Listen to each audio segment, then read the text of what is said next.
So how can we get electricity directly from sunlight? The mechanism in which solar light is directly converted into voltage or current is called the photovoltaic effect. In week 2, we will discuss the photovoltaic effect in greater detail. But to give you a first idea, I will show its principle using this simple animation. Here we see a simplified representation of a silicon-based solar cell. It consists of the crystalline silicon absorber layer, a p-ion junction to separate the light-excited charge carriers, and a metal front and back contact. Here we see the same structure, but then in a cross-sectional view. The light enters the solar cell from the front side in this illustration, that is the top side. The light is transmitted into the absorber layer, where its energy is absorbed. The energy is used to excite charge carriers in the semiconductor material, which are a negatively charged electron indicated by the red dot and a positively charged hole indicated by the blue dot. These charge carriers diffuse around and need to be separated, which occurs at the depletion region between the N and p-doped silicon and the depletion region at the back of the solar cell. You don't have to understand yet why this happens. I will explain this in detail next week. Then the charge carriers have to be collected at the contacts. In this example, the contacts are connected with a load, in this case, a lamp. The electron will move through the load back to the solar cell. Both charge carriers recombine at the metal p-layer interface. It shows that the photovoltaic process is based on 3 important principles. The first is excitation of free mobile charge carriers due to light absorption. The second is separation of the charge carriers. And the third one is collection of the charge carriers at the contacts. A variety of PV technologies exist today. We can categorize them in various ways. The first logical way is to categorize them based on the type of absorber material. We will do that in a minute. Another categorization approach is based on degeneration, which is often used in books about PV technology. I have some personal objections against the generation-based categorization, but as it's widely used, I will introduce it here. For that, we use the graph in which we plot on the horizontal axis the cost price of the solar cell per area expressed in dollar per square meter.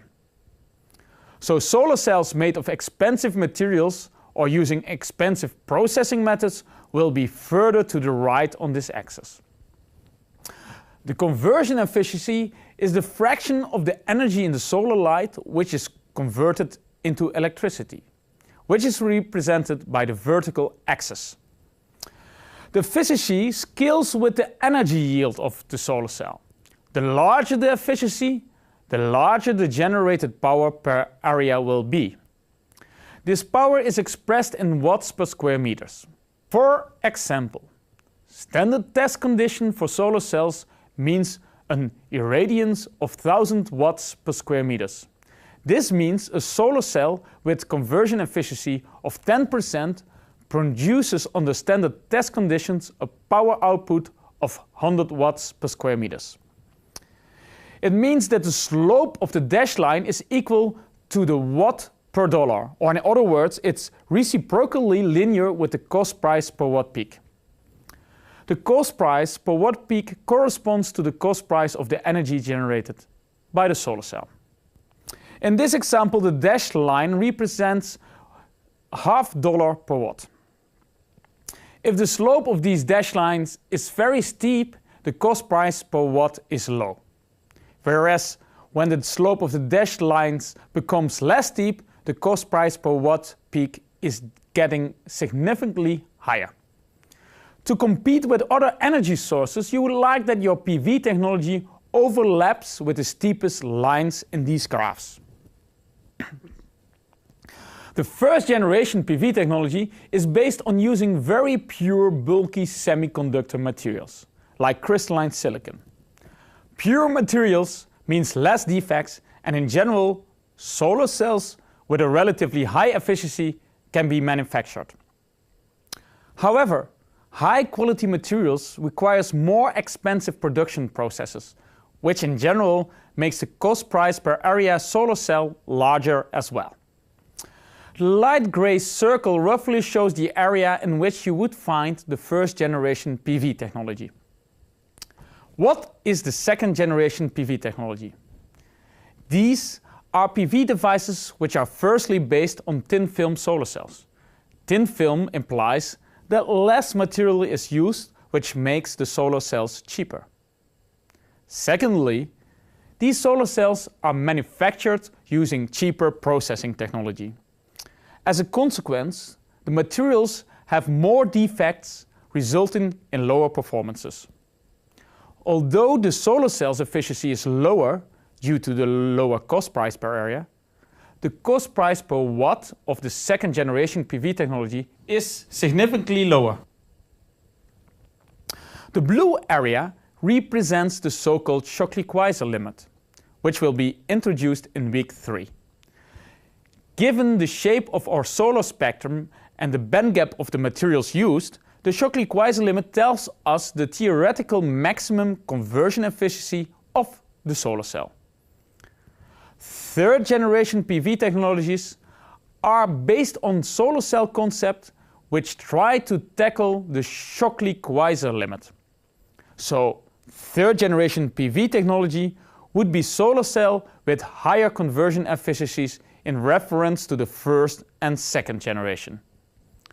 The current solar cell concepts being studied to beat the Shockley-Queisser limit will be discussed in week 6.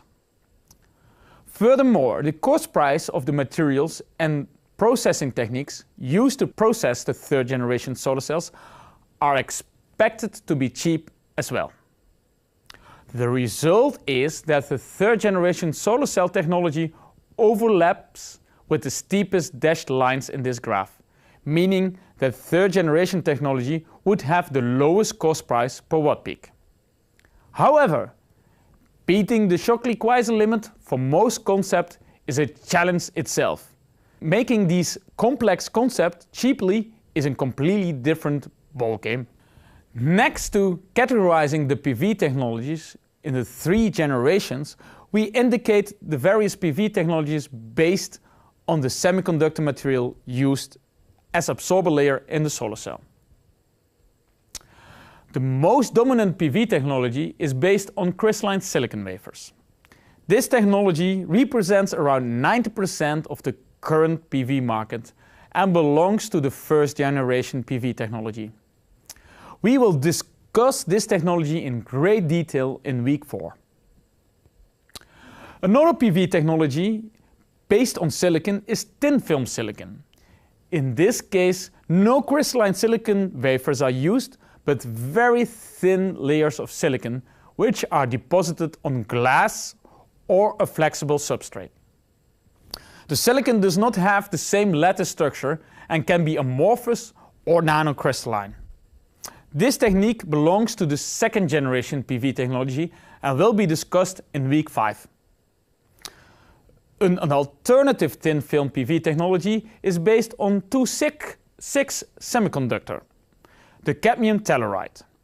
Cadmium telluride PV technology belongs to the so-called second generation technology as well. The cadmium telluride has currently the largest market among the thin film PV technologies. In week 5, we will discuss this technology in great detail. Another thin film PV technology based on a chalcogenide alloy is CIGS, which stands for copper, indium, gallium selenide. Among the thin film PV technologies, it has the highest demonstrated conversion efficiency on lab scale, just above 20%. It belongs to the second generation PV technology as well. Another thin film PV technology is based on organics, also referred to as the plastic solar cell. The absorption and charge transport in the solar cell occurs in conductive organic polymers or molecules. The dye-sensitized solar cell is a kind of photoelectrochemical system in which a semiconductor material based on molecular sensitizers is placed between a photoanode and an electrolyte. We will discuss both the organic and dye-sensitized PV technology in week 5. The final PV technology we will discuss is based on 3,5 semiconductor materials, such as gallium arsenide. 3,5 materials are being used in multi-junction devices, often processed on germanium wafers as substrate. The multi-junction based on 3,5 semiconductors are the most efficient solar cells today. The record conversion efficiency of 44% was obtained with a metamorphic triple junction in 2012. The 3,5 semiconductor solar cells are being used in concentrator PV technology and in space applications. This technology will be discussed in week 5. Third generation PV technologies are based on various concepts trying to beat the Shockley-Queisser limit. We will discuss third generation concepts in great detail in week 6. Third generation PV technology covers a wide range of novel and innovative ideas, the most successful being multi-junctions. You have to realize that most of these ideas still need to be proven.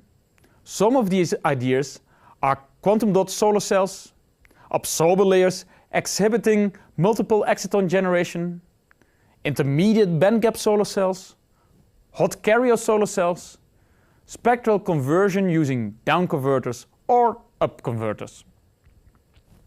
Finally, I show you here the famous chart of NREL. It summarizes the worldwide research effort of the last 40 years, and it shows the current record efficiencies of solar cells at research scale. These solar cells are fabricated in lab environment and have very small sizes, often not larger than 1 square centimeters. The purple colored markers represent the 3,5 technology based on single, double and triple junctions and have efficiencies ranging from 26% up to 44% under concentrated light conditions. The blue lines and dots represent crystalline silicon technology based on monocrystalline and multicrystalline silicon. The record efficiency ranges from 20 up to 25% under standard one-sun illumination conditions, and 27% can be achieved under 92 suns illumination. The inorganic thin film technologies like thin film silicon, cadmium telluride and CIGS are indicated by the green markers, and their record efficiencies range from 13.4% up to 20%. The red colored lines and markers indicate the emerging PV technologies, like organic solar cells. You have to be aware that these are lab results of very small area solar cells, and this chart does not tell you anything of the long-term stability of some PV technologies, certainly not the ones indicated in the red. They indicate the potential efficiency of many PV technologies. Nevertheless, you have to realize that most PV technologies still have a large gap between the record conversion efficiencies of the lab cells and the conversion efficiency of large commercial modules. It will be my pleasure to discuss these challenges in week 4 and 5. What is the history of solar energy technology and what is the current status of PV technologies in the real world? I mean the world of large area modules. I will discuss that in the next 2 blocks. I will begin with the history.